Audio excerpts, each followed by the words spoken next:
This is J. Krishnamurti's first public discussion in Madras, 1978-79. I hope you will not mind if I do not speak as it was intended this afternoon at 5 o'clock under the trees. But as it is raining and it's impossible, so I hope you won't mind if we turn this into a discussion or a dialogue. Would that be all right? Do you approve of it? Yes. Good.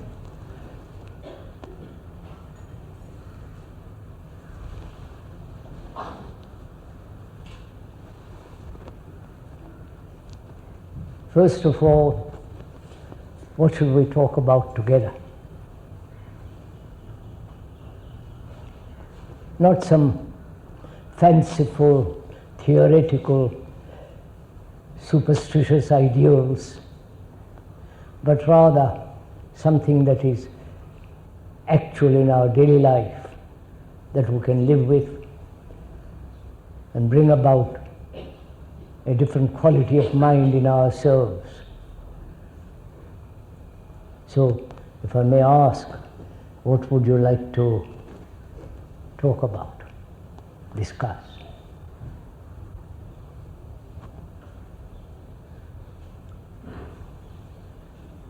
It's easy to ask questions, quite easy. But in the very asking of the question, if it is really a question which is serious, demands a great deal of attention, care, such a question is worthwhile. But if you ask some kind of superficial, rather obvious questions, then I'm afraid it won't be. And to ask the right question is also very difficult. Because if you ask the right question, one is apt to get the right answer. So what should we talk about? Is there really a way of life in which there is no need for transformation? A new way of life? Is there really a way of life in which there is no need for transformation?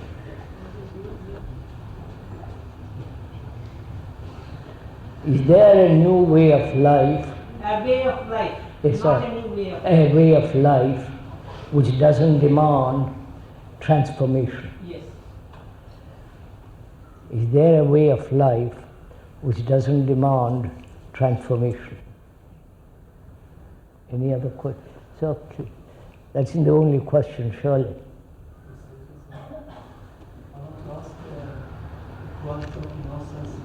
Come on. Relation between intelligence and quality of innocency. He wants to ask about innocency and the Relation quality. of intelligence and the quality of innocency. Quality of innocency. In relation to the intelligence. Quality of innocency and In relationship to intelligence. relationship to intelligence. Quality of innocency and its relationship to intelligence. Is there a way of life which doesn't demand transformation? Transformation being change.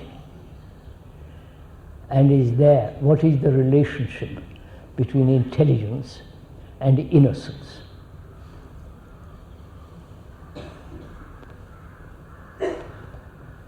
Won't you all play the game? It's in your court.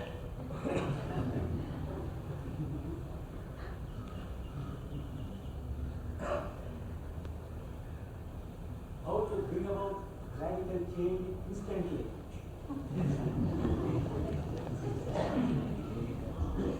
Is that a serious question, sir?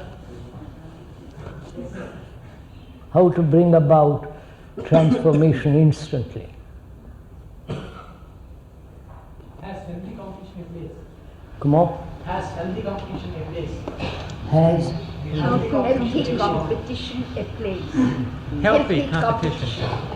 Has healthy competition a place in society?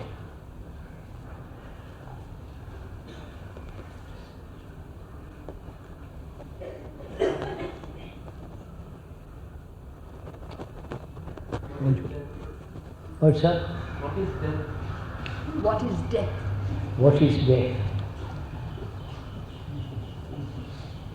Perhaps you would ask this audience.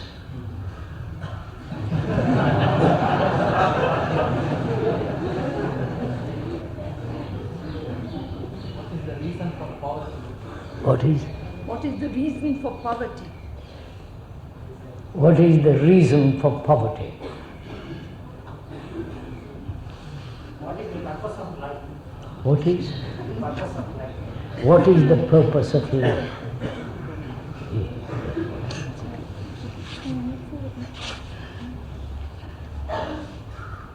Despite listening to Krishna for a number of years, violence is persisting in me. How am I to get over it? In spite of listening to Krishna for a number of years, violence persists in me. How am I going to get rid of it? I've listened to you for a number of years. Why isn't there a radical change in me? Violence. Violence. Violence. Violence. Why is Violence persists. violence still goes on? I've listened to you for a number of years, most unfortunately.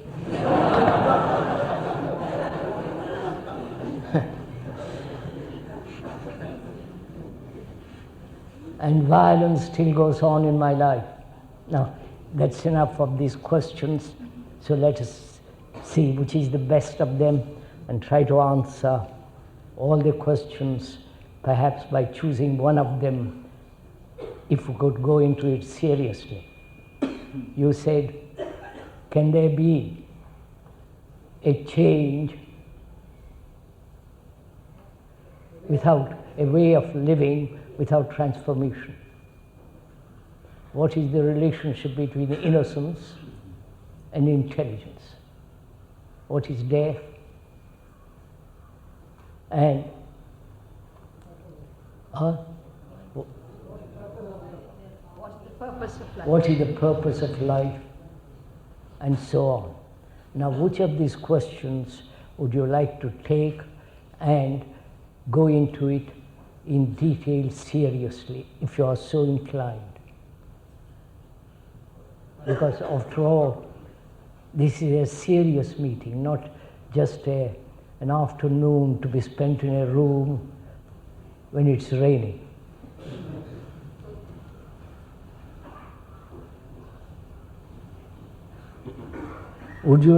I think if we could take the question, is there a possibility, a way of life, which doesn't demand any kind of change? Could we take that? Would that be worthwhile? Isn't the question itself rather absurd?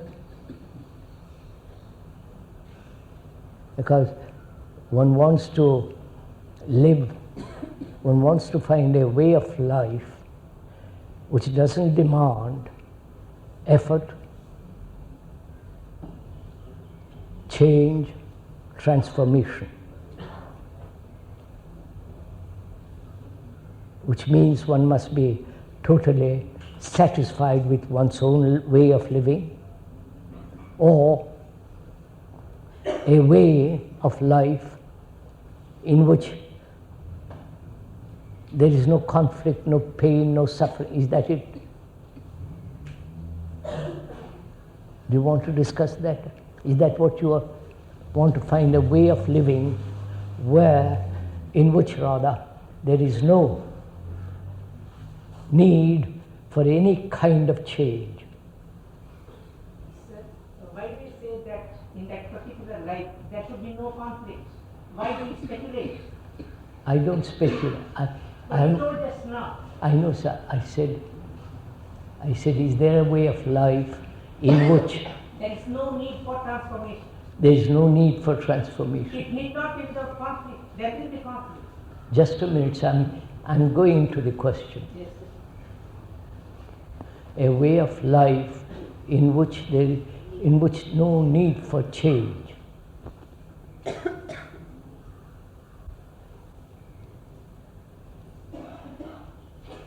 Are most of us satisfied with the way of our way of living? There might be little discontent, dissatisfaction, and a slight peripheral changes, but most of us prefer, don't we? I'm just asking, to remain things as they are, status quo, and hoping that will remain that way. If you are a Hindu or a Muslim or a Catholic or whatever it is, we don't want to be disturbed. We want to have our beliefs, our homes, our families completely secure. And we are satisfied with that. And that doesn't demand any kind of transformation. We are satisfied as we are. But the moment you begin to question the way we are living, the society in which we live, the so-called culture, the so-called beliefs, the moment you begin to question those, you inevitably bring about a sort of disturbance. Don't we? And most of us don't like to be disturbed.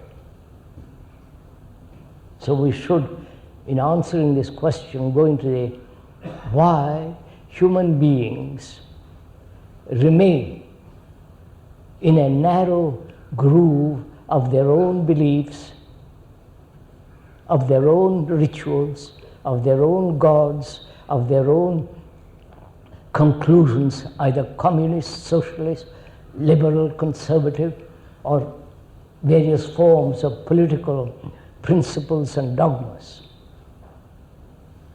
Why do we live that way? Would that be a right question?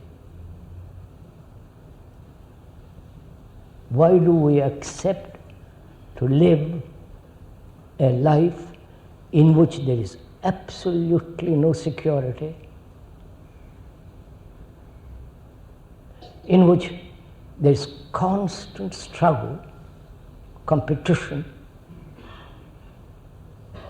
uncertainty, confusion, and so on. Infinite divisions. Why do we live that way? And when we perceive that, don't we ask ourselves, if we are at all serious, is there a possibility of changing all that?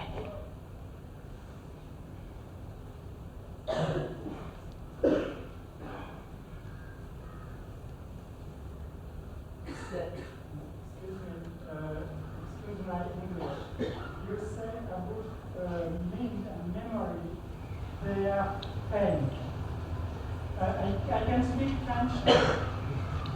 He wants to speak French. Would you understand French if you speak French? Of course. De la pensée. Je vous en prie, parlez en français. Vous dites au sujet de la mémoire et de la pensée qu'ils sont la cause de beaucoup de souffrances. Mais rien ne peut subsister, rien ne subsiste sans la mémoire et la pensée, tout est mémoire.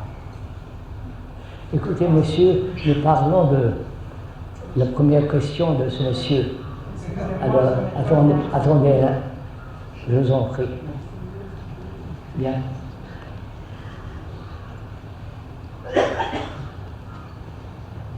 The gentleman asks, sir, is there a way of living which doesn't demand transformation?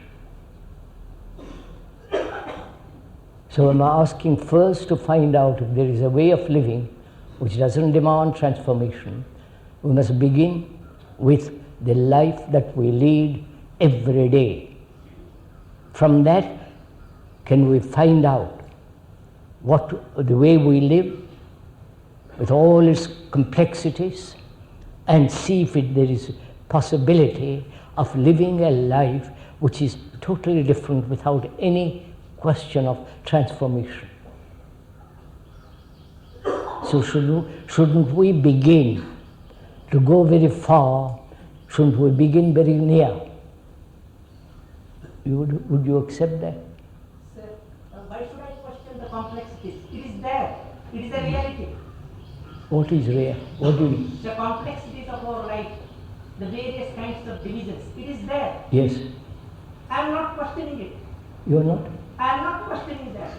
Then only then, when I question it, I begin to think there must be another life. No, sir. So I am just seeing what these complexities are there, what these complexities, that's all. Because you are trying to speculate another life. No, sir, I'm not. I'm not trying to speculate anything. I am saying first, if there is a way to answer your question, if there is a way of living, a way of life, which doesn't demand transformation. So I'm examining the way of our life, present life, now. The way we live, the way we think, the way we feel, all our life, a constant struggle, which is an obvious fact. Now, can all that be changed without any effort? That is the basic question, sir, if I understand it rightly.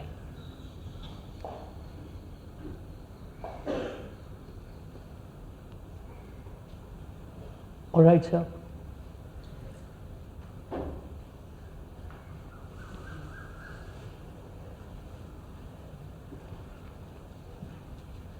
Can we say, sir, that most of our lives, our everyday life, which is not a speculation, not a theory, not something that should be, but actually what is our daily life? And can that daily life, with all its complexities, be changed? Right? Do you want to go into that?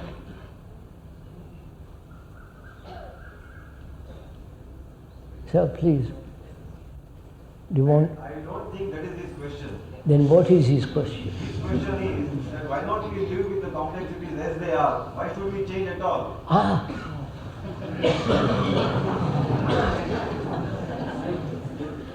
Why should we change at all? Don't. I never meant that thing, sir. His question is not clear. So I said before, if you are satisfied with things as they are, be satisfied. There is nothing more to be said.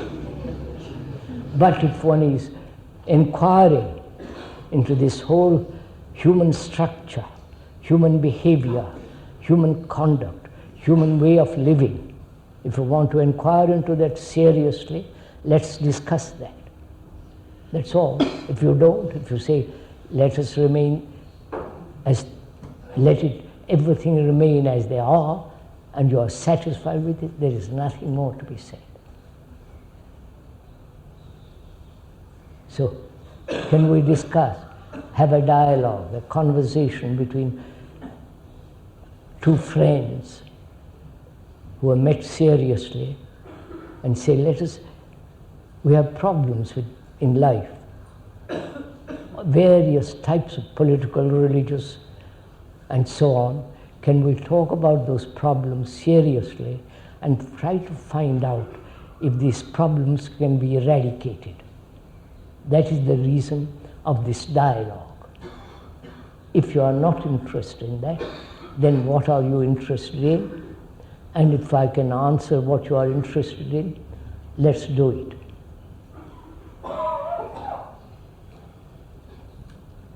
So, there is discontentment existing in relationship with something all the time. And it is also pointed out there is also a discontentment existing in itself, and from there could be a right action. Could we discuss about Yes, discontentment? same thing, sir. Same thing which we are going into now. Most of us are discontented. Most of us are dissatisfied. Most of us want to find a way of living where discontent, conflict, violence doesn't exist. All that doesn't exist. Now, first of all, what is it we are discontented with? Is the discontentment superficial? I'm asking, sir, I'm just inquiring, going into the question. Is it superficial in the sense, I want a better house, or more money, or better position, I want to become the Prime Minister, this or that. So I would call all those things rather superficial.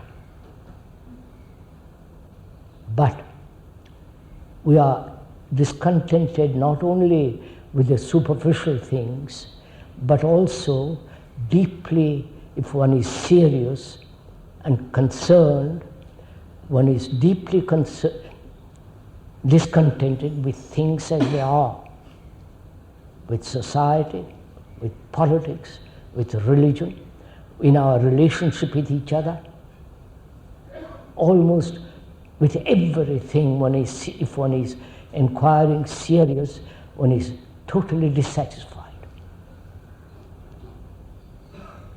With that discontentment.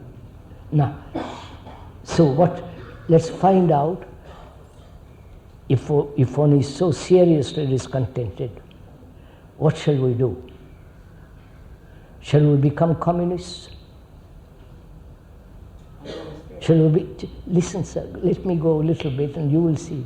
Shall we become communists or join a new sect, a new guru, a new ideology, a new Lenin, a new Marx, a new Mao, or go back to the Upanishads, the Gita, or go back to some theory. So what shall we do? You understand my question, sirs?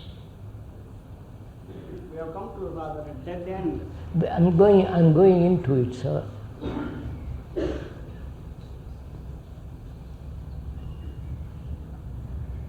Suppose I'm dissatisfied.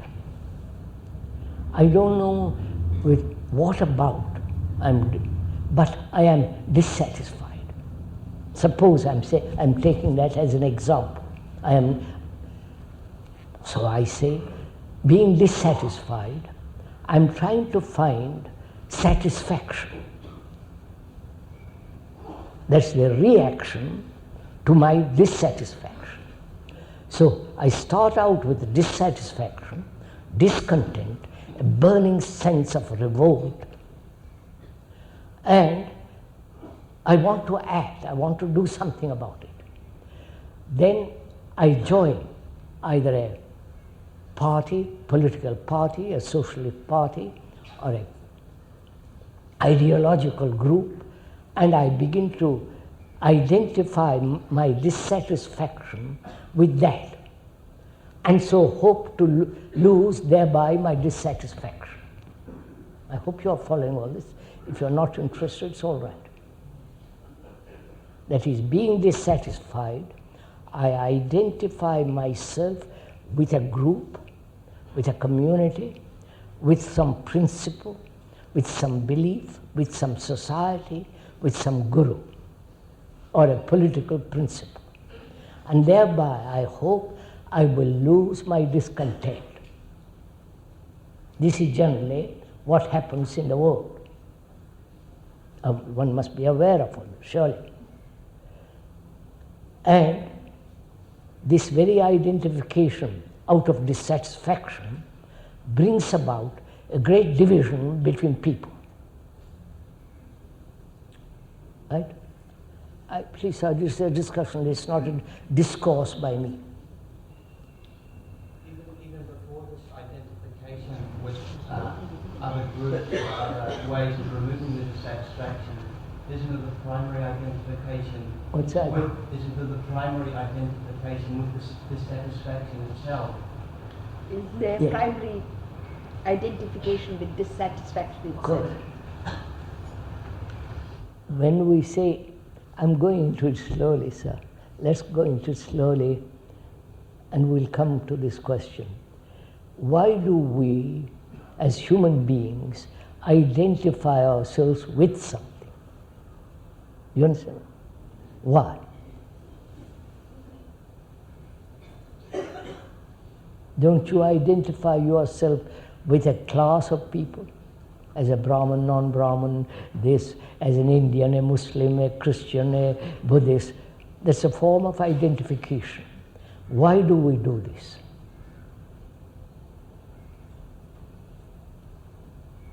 So this, why don't you discuss with me? Security in that, that's why we identify ourselves. What's up? We think we have got security in that, that's why we identify. So, you identify yourself with the nation as Indians, because in that there is security. And you identify yourself with a group, hoping thereby to find a security. Or identify yourself with a guru, and so on, so on, so on. So, this identification is born out of the desire for security. Right? Would you accept that? Also for satisfying material needs. What's that? Also for satisfying material needs. Yes, that means that. Not only psychological Yes, need for not security. only material needs, but also psychological needs. If you are in a country that's purely Catholic or communist, you identify yourself with it in order to have earn a livelihood. If you don't, you're thrown out or put into a camp or tortured or whatever it is. So this constant desire to identify oneself with a principle, with an idea, is to find for security. Now, when each one of us does that, what is the result of it? The consequence of it. I identify myself with India, and you identify yourself. No, I identify myself with a Muslim, and you are a Hindu, or a Buddhist, whatever it is. What takes place between us? Huh? For a group, I'm a group. Just watch it. So what is happening in the world? Hatred. You form a separate group, and I form a separate group. What will the result? With the What result- happened? What is the consequence? With the result, we are not meeting at all. What? There is a division, sir. Huh? There is a division. That's right, sir. Just hold. There is a division. Yes. And when there is a division, what takes place? Conflict in between. You see what is happening, sir? China, Russia. That's what's going on. There is division. Though they talk about being communist, in that very monolithic idea, there is division. Where there is division, there must be conflict. The Hindu, the Muslim, right? The Jew, the Arab, and so on, so on. Where there is division, there must be conflict. That's inevitable. So, seeing that, why do you identify yourself with India? Or identify yourself with a particular group of people as the Brahmin, non-Brahmin, anti-Brahmin, pro-Brahmin, this or that? Why? Knowing that you will create division, and that division will bring about conflict, which will destroy your security. You start out watching security and identify yourself with some group, and thereby bring about a division, and that division implies conflict, violence, brutality, torture, and so your desire for security is denied. Right? This is obvious, isn't it, sir? No? Sir, we think that we Then might- why do you call yourself a Hindu? Sir, may I say something? Huh?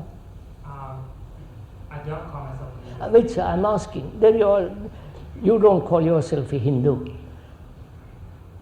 All right?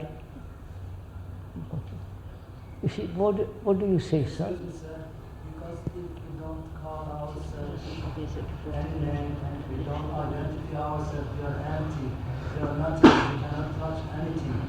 And this is modernism, others are growing up to many things which automatically we are identifying ourselves without thinking about it. Sir, can you be totally unidentified with any belief, with any society, with any group? Can you remain that way? That means being absolutely alone. Can you?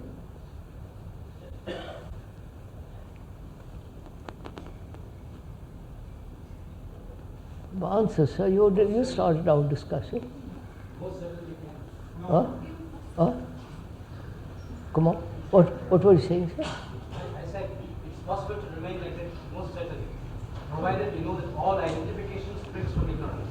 He said it is possible to remain like that, provided you know that all conflict stems from identification. Ignorance. Sir, we've just explained that all conflict arises through part of it, through division. You hear that statement that where there is division between man and woman, between human beings, black, white, purple, whatever their color is, wherever there is division, there must be conflict. That's a law. You hear that statement, you hear it with the ear, and what does it mean to you? You understand my question, sir?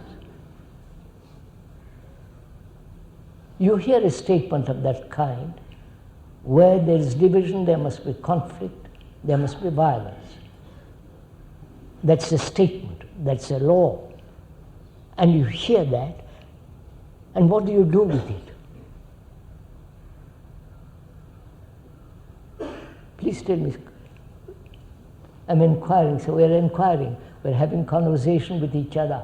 What do you do with it? We compare it with our own experience. What, sir? We compare it with our own previous experience. We compare it with our own previous experience. No, sir, I'm asking, you compare what is being said with your own experience? You know what you are saying? That's right. You go into the nature of the conflict. I tell you something. Would you listen to it? Or do you say, well, I must compare this, what you are saying, with something else, so you actually are not listening? Because your whole mind is occupied with comparison. So you actually are not listening. Are you? Sir, should one do anything about it? What's that? Should one do anything about it? Shouldn't you? If you want to have safe, live peacefully. Sir, what should one do? What? What should one do? I'm going to tell you.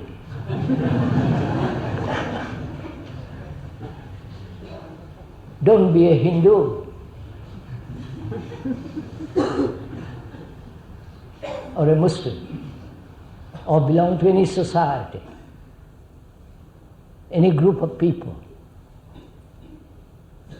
That's what's happening in the world, sir. Observing myself, I find that this kind of identification is rather very little in our daily life. That is why we are so easily conformist. God is very little in one's life. Pardon? What did you say, sir? No. Looking into myself. What? Looking into myself.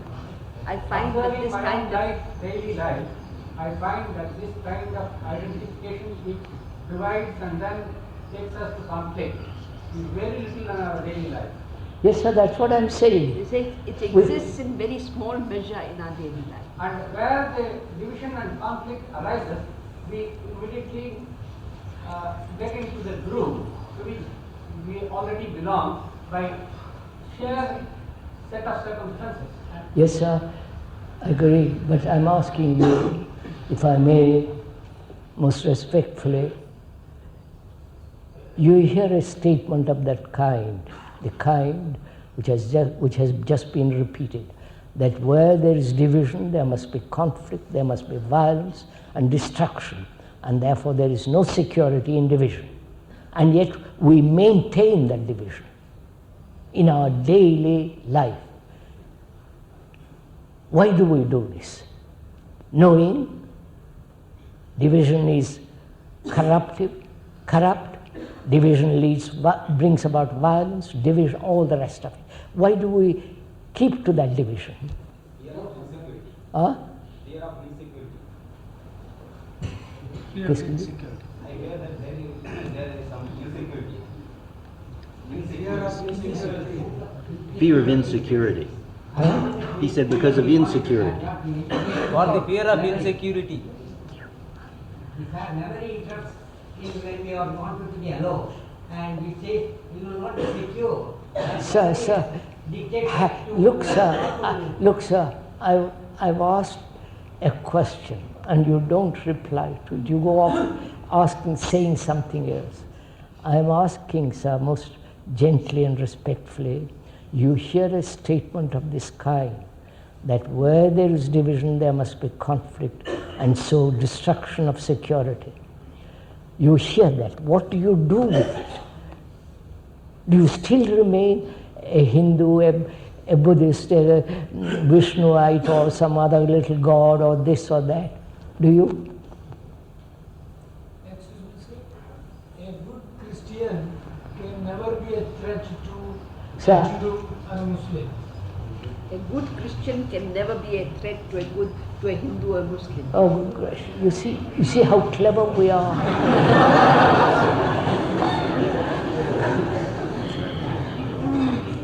So you remain a good Christian and you remain a good Hindu, and the division is kept. Sir, please just listen, sir. Why do you waste your time? You are not interested in this, are you? To wipe away division? This is a very important question, sir. This is what is happening in the world. Sir, I remain with the division because I don't know what to do, sir. What? I remain with the division because I don't know what else to do. I remain with the division because I do not know what to do. I'll show you. First, I'll go into it carefully, sir. First, you must listen to it, mustn't you? Huh? You must listen to the statement. Do you listen to the statement? Or do you say, yes, that statement sounds right because some other guru has said it, or some book said it, or some... So you are not actually listening. Are you? So first, please, I beg of you, since you have come on a rainy day and uncomfortable and all the rest of it, I am pointing out that where there is division, there is conflict, there must be conflict and war. Now you hear that statement. Sir, Wait. the creation of... Come on. Could I proceed? The creation of groups and communities does not necessarily create conflict if there is no sense of selfishness involved. Well, if there is no selfishness, then everything would be perfect. But we are very selfish. It's a lovely theory. You see, sir, this is what I'm saying. You indulge in theories. If we are gods, everything would be all right. But we are not gods. So would you... I'm just asking you, sir, Do you listen to what is being said? Then we can proceed, after having listened carefully what you are saying, we can investigate how to live a life in which there is no division. First I must listen. It's like a seed planted in the earth. The earth must have good soil. You can't plant a seed on a rock. And it is important that we understand this.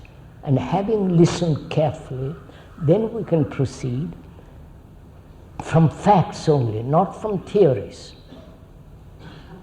The fact being, you are a Hindu and I am a Muslim. Why does this take place? Why am I a Muslim? Why are you a Hindu? Is it our conditioning? You understand my question? From childhood, I have been told I'm a Muslim, Allah, whatever it is. And you are told from childhood that you are a Hindu or a Parsi or a Christian or whatever it is. So, this division exists because we are both conditioned as a Muslim, as a Hindu. Conditioned. Do you see that, sirs? It's a vast propaganda. Would you agree to that? Huh? Sir, nothing and nobody can exist without identification and without duality.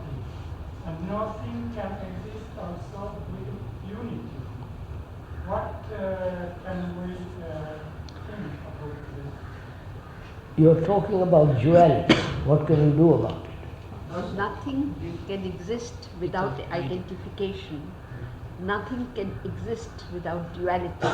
What can we do about it? I'm pointing out something. We can do a great deal to put away this division, and we are going into it. You're not, are you interested in this, sirs? Or you just words?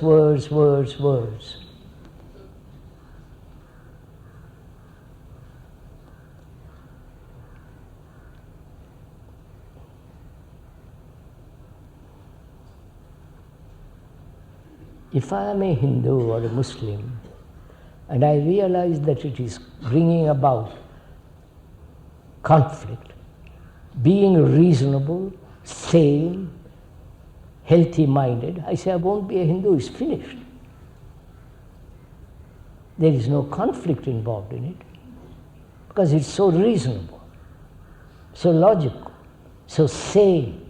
So I put away my insanity, which is my saying I'm a Muslim. Will you do that?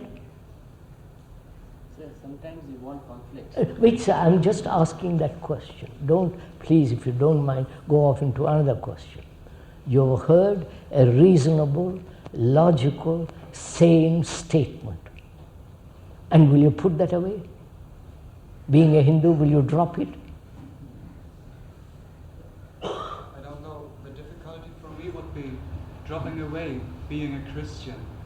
In the moment I drop it, I feel I'm something else. Yes. I'm not Christian, or So, I'm somebody who believes everything. moment you're saying I drop it, I feel a certain sense of emptiness, a certain sense of loneliness, a certain sense of having no relationship with others who identify themselves with something else. Do you understand this? My question is, sir, if you will kindly answer it, will you drop your being a Hindu or a Christian or a Buddhist or a across the river or this or that? Will you drop it? We should drop it. Huh? We should drop it. The gentleman says we should drop it. Sometime in the future when it's convenient. So you're right. You understand how serious this all is, sir?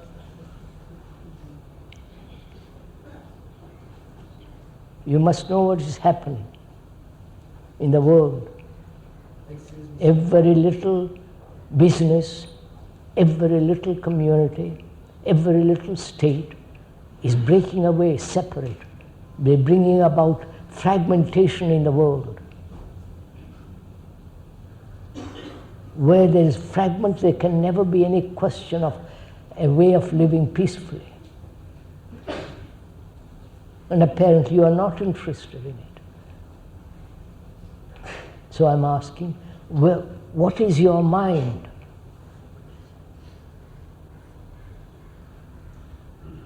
What is the quality of your mind?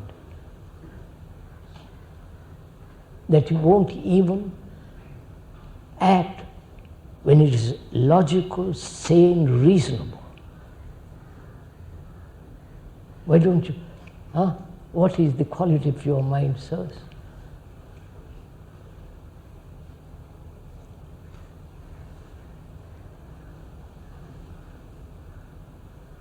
You have taken the trouble to come all the way in the rain and all the rest of it, and you are sitting in a hot room. What? I'm asking, why don't you do something? I find that often, many times I'm asked by Indians what my religion is. And when I try to explain that I identify with no one religion, I find that often this causes conflict in the Indians, because they identify with being Muslim or Hindu or Buddhist. Whereas if I say that I am Hindu or Buddhist, then it doesn't cause the conflict. Because I find that many people cannot understand not identifying with anyone. He said when he's asked what religion he belongs to, and he said, I belong to no religion, it causes conflict in the other, because they are either Hindus or Muslims. When I say I do not belong to any religion or any political party, this or that, it causes conflict in the other. I should. I'm glad it does conflict in the other. At least he's awakening to something that he hasn't thought about. You haven't answered my question, sir. You see, puja, which probably many of you do, is so nonsensical, meaningless. Right? Would you agree? It's unreasonable, illogical, superstitious, routine, like repeating something which you don't know, and the meaning of, to some prayer, offering prayers to some god which you have invented. The gods are your invention. No? No, sir, it serves certain purpose. What? It serves certain psychological purpose. It creates It serves a psychological purpose. Are you saying your gods serve a purpose? Yes, sir. The mind that is confused is put to a normal rest for further investigation. Sir, I give up.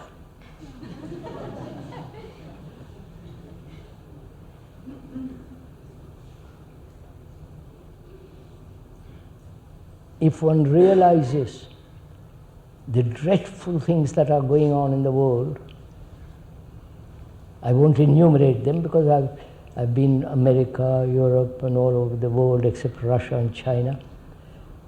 The things that are happening in the field of war, preparing for wars, the defense mechanism and all the rest of it, the appalling things that are taking place, of which very few people seem to know or be aware of.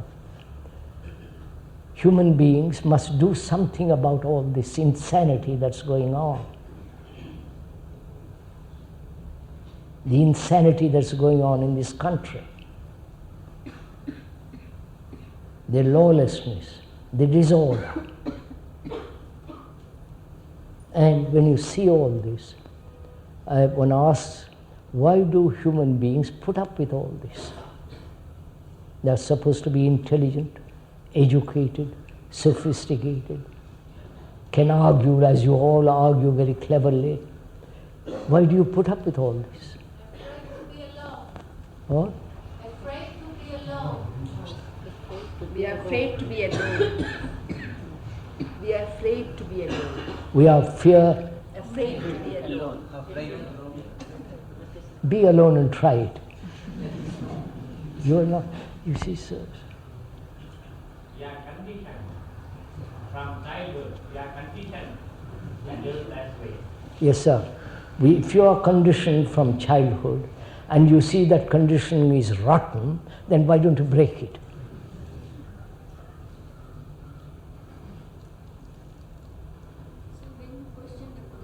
Bring up the question of division. I feel that right from the childhood, in our consciousness, there is a division of subject and object. All our senses work of that is subject and object. And thereafter we feel that my body is separate from this. So we are mixing up the question of physical division where it may be necessary. We explain with the that, question of psychological division. we explain. Where this is causing confusion in our minds when you say that division brings up conflict. The physical security of human beings is denied by psychological insanity.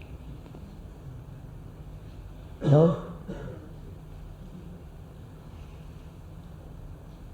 So, sir, apparently you are not interested in this. Now let's talk about something else. Sir, we are going into conflict. Huh? We are going into conflict, thinking that we might be successful, because I go into conflict with someone else because I think I am going to be successful, so I don't mind the conflict. Ultimately I might lose, that's a different thing. But so you're only concerned, though you're somewhat, why should I answer all these silly questions? Sir, it happens like that. Go ahead, sis. So I have asked a very good question. I don't think you realize it. If I may repeat it, and I hope you don't mind my asking it. What is the quality of your minds? What is the state of your mind?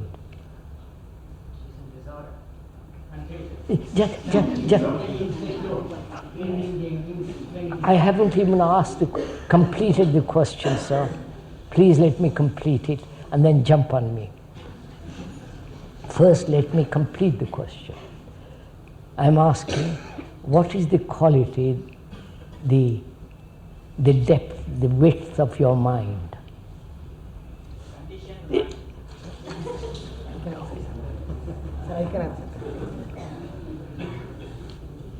Have you understood my question before you answer it? The way you think, the beliefs that you have, the quarrels that you have with your wife or to your husband, the lack of relationship, the sense of loneliness, a feeling of having no love. What is the quality of your mind? There you are. So you are quick in answering these questions, but would you mind finding out actually what your state of your mind is?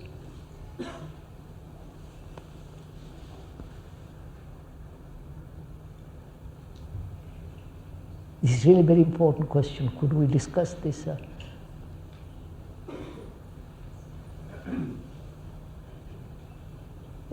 Which means, do you know?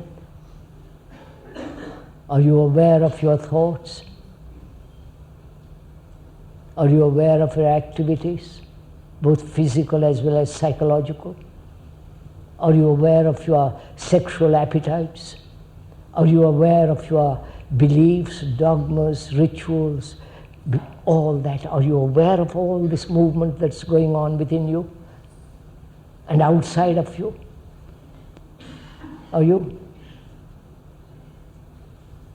Why you do certain things out of routine, out of tradition? Why do you do them?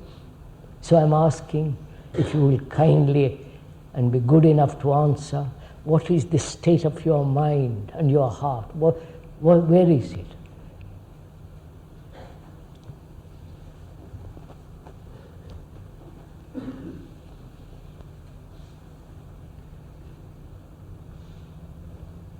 No answer. We are unaware of ourselves. Also, We are unaware of what is taking place in our inside. gentleman says we are unaware of what is going on in our own minds. Then why do you come here? No, sir. Please, sir. I've asked a serious question. Please be good enough to reply. We are unaware of what we are thinking, feeling. Then why are you all sitting here? What is the reason if you are unaware? There is fragmentation outside us. There is also fragmentation inside each one of us. Go on. He said there's also fragmentation inside of every one of us.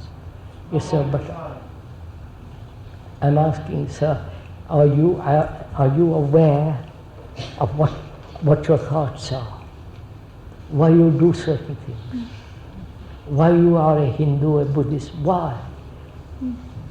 Is it just tradition driving you?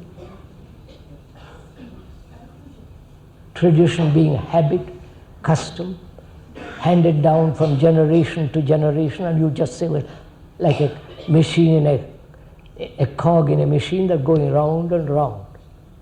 Is that what we are doing?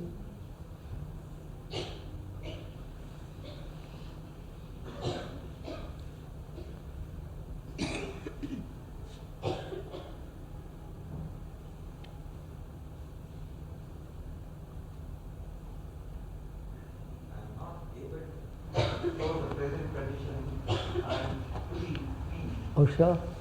I am not able to show whatever the surrounding condition is, or non-Hindu or non-Muslim. I'm just. I am to be free. That is why I am in the present state of Hindu or whatever it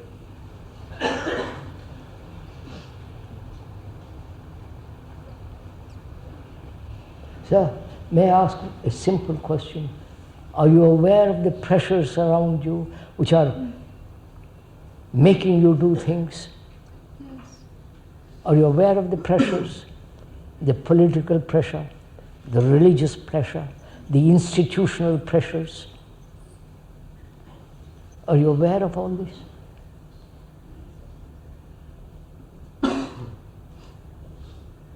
And under those pressures, we act abnormally. There is no clear, precise action. You are under pressure. Therefore you act. Anything under pressure that acts will inevitably create disaster. If you are under the pressure of a principle or a belief, however noble or ignoble that belief be, as long as it's a pressure, your action will be distorted, won't it? Huh? Sometimes it becomes a matter of survival. Yeah. Come on. A matter of survival.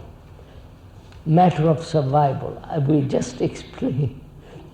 I want to survive as a Hindu. You want to survive as a Muslim. Another wants to survive as some communist, socialist, whatever it is. And that is the very reason that we are destroying each other. No? I would say like this, that why a family has been evolved as a matter of survival. I am saying you give. Yes, sir. The society is also evolved for survival. The country has been also evolved for survival. In that way, you become a part of the society or of the country or of the family, and so it becomes a matter of survival. And to throw this all out and to become free, it becomes quite difficult. Sir, may I say one thing? You had asked a question. Are we aware of what is taking place within our minds? The forces which are operating within us. Instead of taking up this question of why we are a Hindu or Muslim, which we really cannot answer till we have seen what we are and what is driving us. Can we investigate or look into the possibility of how does this awareness of what is happening within ourselves? All right. Can we just, Mrs. Jacker asked a question, which is, can we be aware of what is going on within us and also our relationship to what is going on with us to the outside world and the outside world to us? Without going into the question of dropping or not Not dropping, all right. You will remain as you are, I'm sure.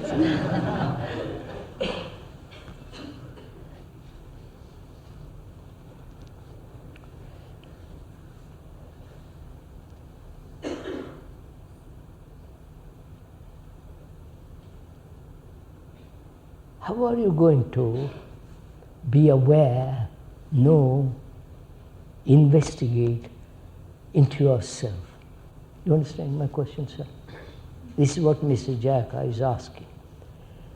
How am I, who have never thought about any of these things, as most people have not, how am I going to learn, not repeat, learn how to be aware? May we discuss that a little? Would that interest you? If it doesn't matter. I'll go. I want to learn to know myself. Learn, I mean, not imitate what other people have said about me.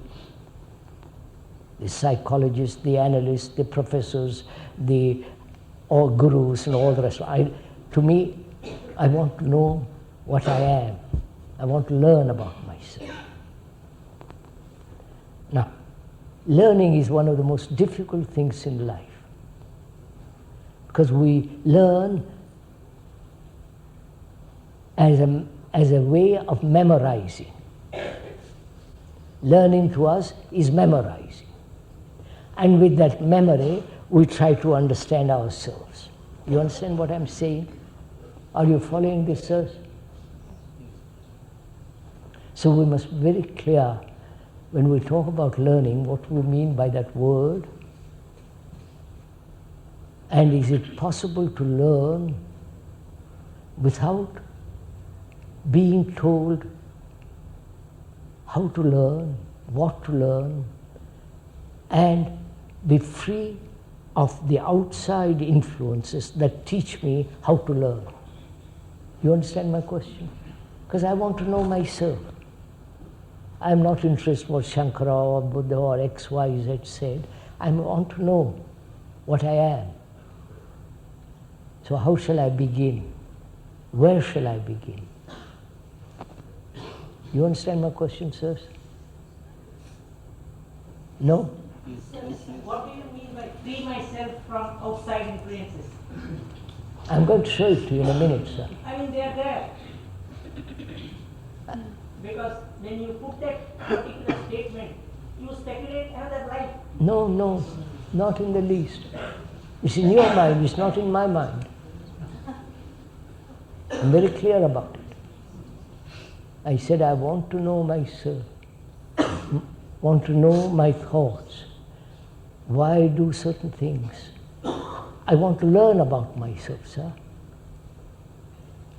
I'm curious.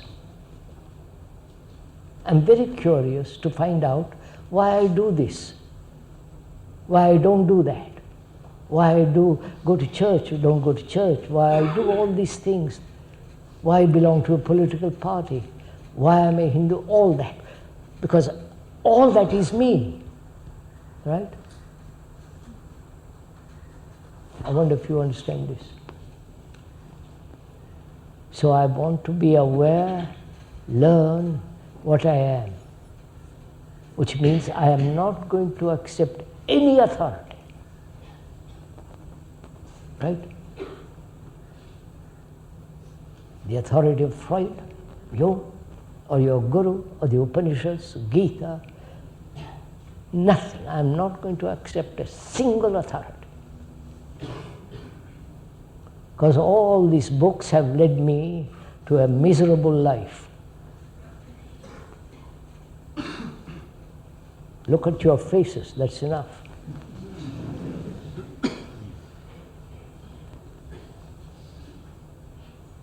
So, where am I to begin to learn?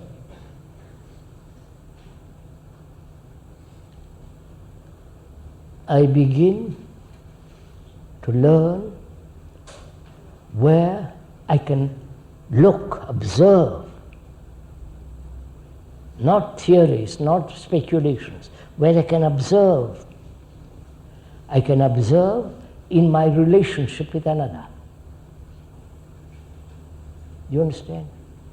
My relationship with my wife, if I have one, or with my husband, with my girlfriend, or with my friend. I observe myself in relationship to another.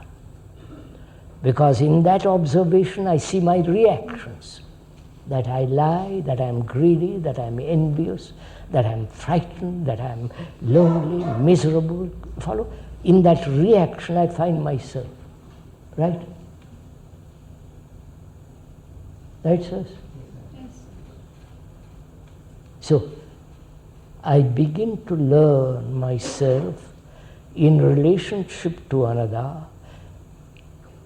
and the relationship awakens my reactions. I'm jealous.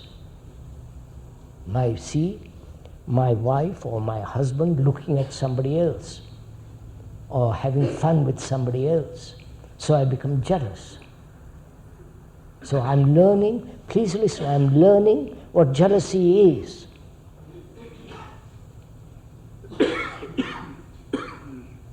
Are you doing that as we are talking? Or are you just listening and beginning? Are you listening as I'm explaining?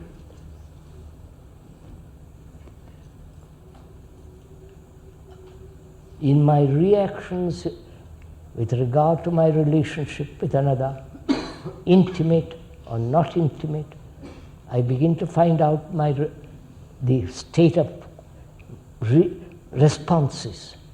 So I discover that I am jealous. I discover I don't like people. I discover I'm envious. So what am I to do? I discover I'm envious. Aren't you? Huh? Aren't you envious? Yes. Don't be ashamed to acknowledge something which is so common.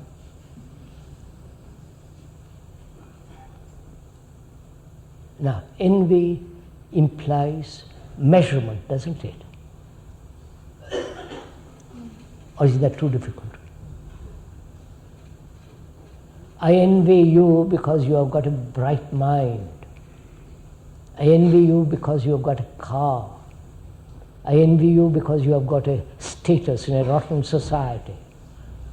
I envy you because you write books, you talk, you are brilliant, and I am not. What does that comparison mean? You're not. I'm leading to something. Follow it, sir, please. Which is, in comparing myself with you, who have got a house, a car, a position, money, I'm envious. And envy implies comparison, right? Right? Can I live, please listen, can I live without comparison? Have you ever tried to live without comparison? No comparison whatsoever. Sir, even if you are hungry, You eat, if you can. You are so silly people.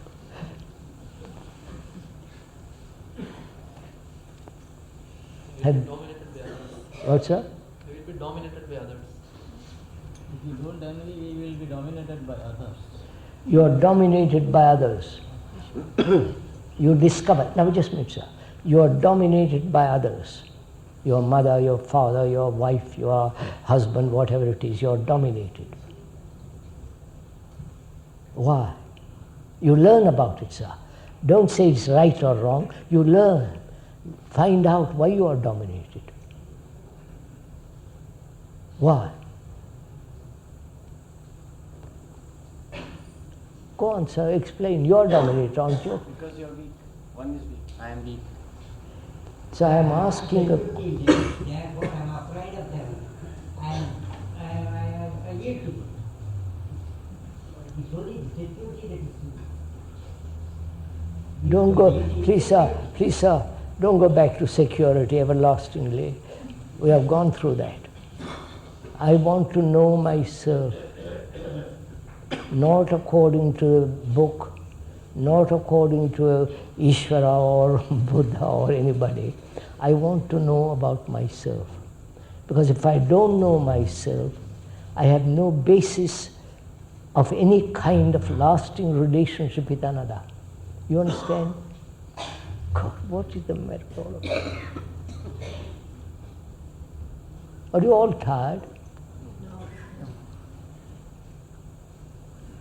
Learning to know yourself implies comparison. Come on. If you don't compare, how can you learn? Huh? Learning to know yourself. I'm going to point out, sir. I'm going to point out something. So please kindly listen. It may be something new you have not heard. I first said, envy arises through comparison. Right? Do you dispute that? Right. Why do you compare? I compare myself with you, and I say you are more bright, more brilliant, clever, nice looking, and all the rest of it. And so by comparing myself with you, I make myself imitate you, right? I want to be like you. So what does that make me? Huh? You understand? If I want to be like you, what have I done to myself? Oh, for God's sake. One is not ready to accept what he is. Jesus, these people can't discuss. The moment you ask that question, if I may say so, you are condemning the factor of envy. No, I'm not. If you are not condemning it, and we are just learning about Envy. envy, and we are just exploring into the self, into the discovery of what I am. That's right. Then envy is. Envy is. It comes into being from several factors, but it exists. Are you saying, can I be free of envy at this stage? Yes, at any stage. Then you are bringing into it a totally new set Of ideas. and actions. No. If you're only learning, I'm only learning. The very learning is the very action. I'm not separating learning from action. so that is what I think. Yes, I know. Sir, there are two ways of learning. Learning by accumulating knowledge and acting from knowledge. That is, I learn to be an engineer, all the complications of accumulating knowledge of being an engineer. Then I go out in the world and apply that knowledge skillfully or unskillfully. There is the other way, which is go out, act, from that action accumulate knowledge. You understand? You understood this, sir? So both spring from knowledge. You understand? Oh. Is this clear? Thank God. Thank God somebody understands. So, that is, knowledge is always in the past. Right? There is no knowledge of the future unless you project what you have known, modified, and that becomes the future. I won't go into it. So I'm learning about envy. And I see measurement, comparison is the beginning of envy. I'm learning it. And in the very act of learning, there is action to end envy. I don't separate learning from action. I don't learn, accumulate knowledge, and then act. But in the very act of learning, I see the enormous implications of envy, and therefore end it.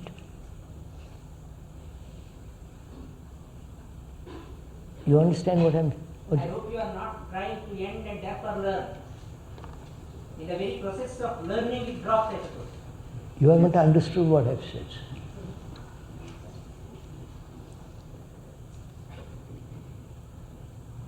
Sir,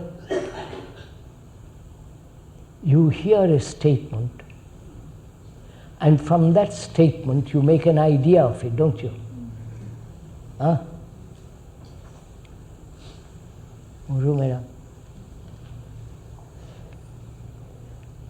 And act according to that idea. Whereas pure observation, the very observation is the acting. When you see a cobra or some poisonous animal, you don't speculate about it. You don't draw a conclusion. You say, you act. The very perception is the action. With most of us, there is perception, an interval of time, which is the idea, and the idea is not factual, and so on. We get lost in that.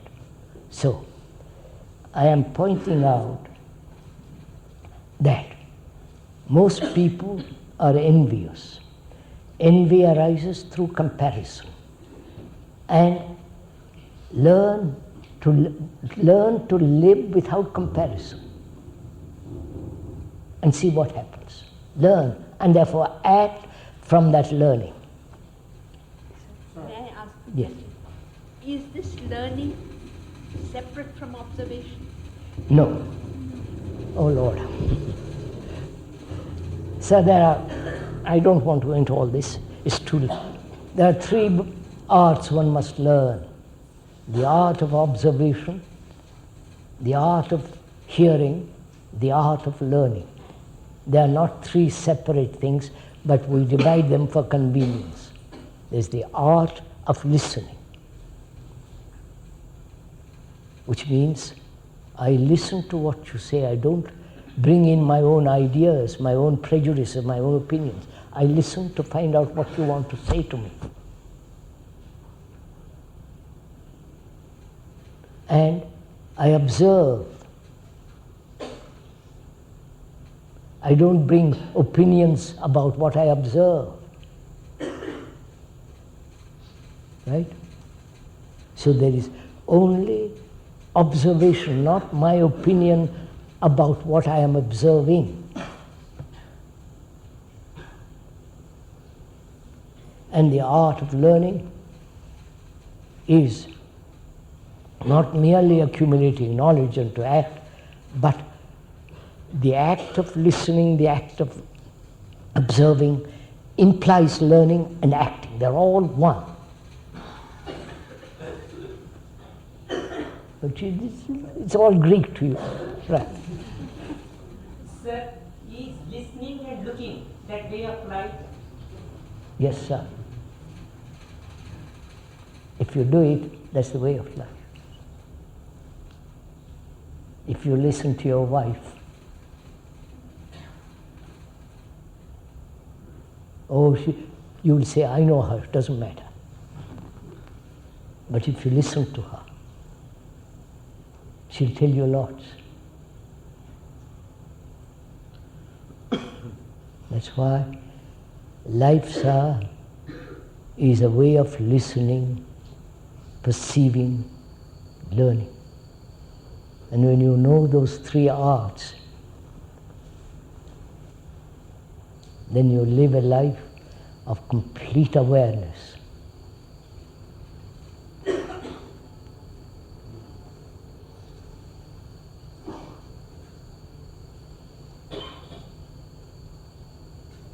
Now, all right, you've heard all this. Where are you? Just as before, you haven't changed, you haven't moved, you haven't learned or heard, or you're just carrying on? I'm asking you, sir, please kindly. I've talked, so kindly talk to me. We have to see envy arises out of comparison. Now, the moment the envy arises, then I come to know after a thing has happened. Yes. Then I'm rather confused. I want to end that envy. I'm learning is never ending. You see, you've got. So the immediate reaction is there is a disturbance. Sir, We come to that, we have gone. Sir, first of all, I say please listen, sir. Listen. Not how to drop envy. Just listen. Have you ever listened to your wife? Huh? Or your husband or your girlfriend or whatever it is? Have you listened to any friend? All right, I'm your friend. Will you listen to me? I'm not trying to convince you of a thing. I'm not a propagandist. I don't care if you listen, don't listen. But since you have taken the trouble to come here, have the goodness, the courtesy to listen. To listen implies you don't interject your opinions, your conclusions, your beliefs.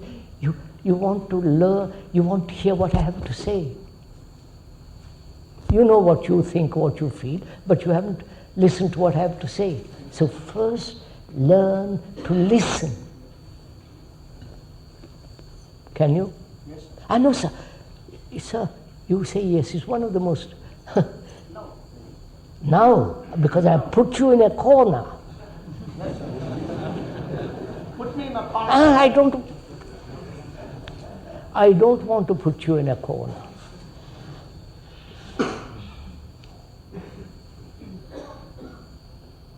We are learning. We are not putting anybody in a corner, forcing anybody. We are learning. Learning about envy. The whole complexity of envy. When you say, I compare this building with another building, when you say, I compare this picture with another picture, when you compare with this picture with that picture, you are not looking at the picture, one picture. You are always comparing. So, can you live a life? Listen to it, listen. Can you live a life without comparing at all?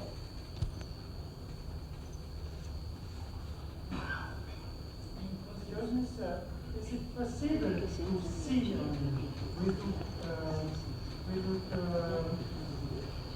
opinion? Come on. Is it possible to see without opinion? Huh? Is it possible to see without opinion? Of course, sir. Look, un instant, je vous prie, vous avez demandé une question. Bien. This is a microphone, isn't it? We both agreed this is a microphone. Why do I have to have an opinion about it? Facts opinion is this microphone is good. This is my opinion. I cannot see this microphone with your opinion. Why should I have an opinion about you and you have an opinion about me? Why? Why do you have a conclusion about me? Otherwise you wouldn't be here, would you? You miss it. Just inquire, sir, whether you can observe something, observe yourself, observe another, without saying he's a Greek, he's a Roman, he's a Jew, he's an Arab, just to observe without an opinion. Can you? Then you observe.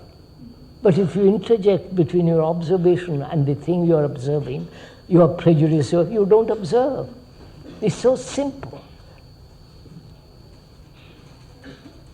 That is the art of learning, sir.